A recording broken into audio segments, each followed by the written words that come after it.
with are somewhere lower, and the two do not meet. Hence the importance of having this conversation organized by the likes of NATI, NIGI, because then we stand the chance that in their interactions with the policymakers and the different ministries and so on, that we find some understanding. I come here, I decided to come here because I have a bias.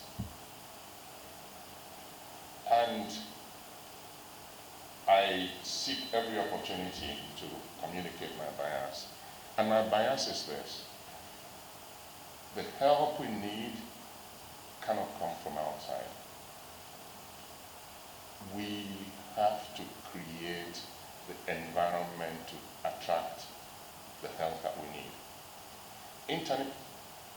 International finance, what's been happening to us in the last 5 years? We've had an exodus, almost, of international investment. People are leaving here, going to Kenya, going to South Africa, even South Africa, going to Ghana. So who's going to give you money for anything here? We've got to make the conditions right in country, and then finance will come to you. Climate finance, the topic of the day. Anybody knows one project that has attracted climate finance? It's a pie in the sky. And it will remain that until we change the conversation around development projects that make an impact to people, that will make returns, even for the funders of climate finance. That's the way you get the money. And how do you get there? It's by changing the way we think about our problems. Net zero is not absolute zero.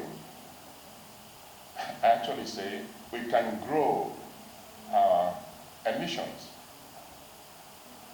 if we find other means of taking those emissions out of the environment. And what do we grow the emissions for? What do our people need today? It's energy. People need power. And until people have power, we will be underdeveloped and underdeveloping.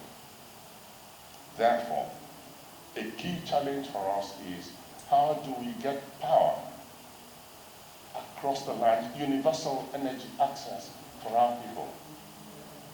Reality is you cannot do that today without increasing the gas that we use to fire power plants. You cannot do it by solar. Anybody that says you can is dreaming.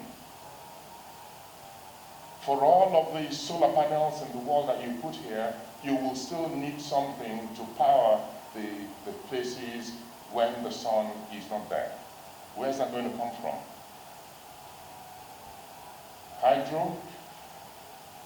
Who doesn't know about Mandela? When was it supposed to come online? When will it come online? Right. So, access to gas and using gas to drive our energy needs is key.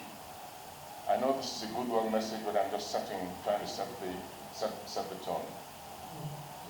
Nigeria is blessed.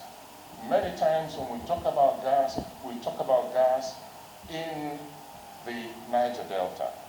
Most of this is associated gas, which means it is, well, LNG, you know that. It's gas associated with the production of oil. But Nigeria is equally rich in non-associated gas in inland basins. Gas that you can produce. Is it my time? Yeah, okay. Gas that you can produce without polluting the environment. Use that to power the people, give power to the people, along with run of the river hydros that you don't need to spend 40 years planning to develop. then you have started the journey. And then look at investments in farming and produces that will take carbon out of the environment. If you structure these right, have the policies to structure these right, investments that will return value to the people that are putting the money in will come. So, well done for doing this. Let's have the dialogue, and the charge to you is to make sure that the output of this gets to the right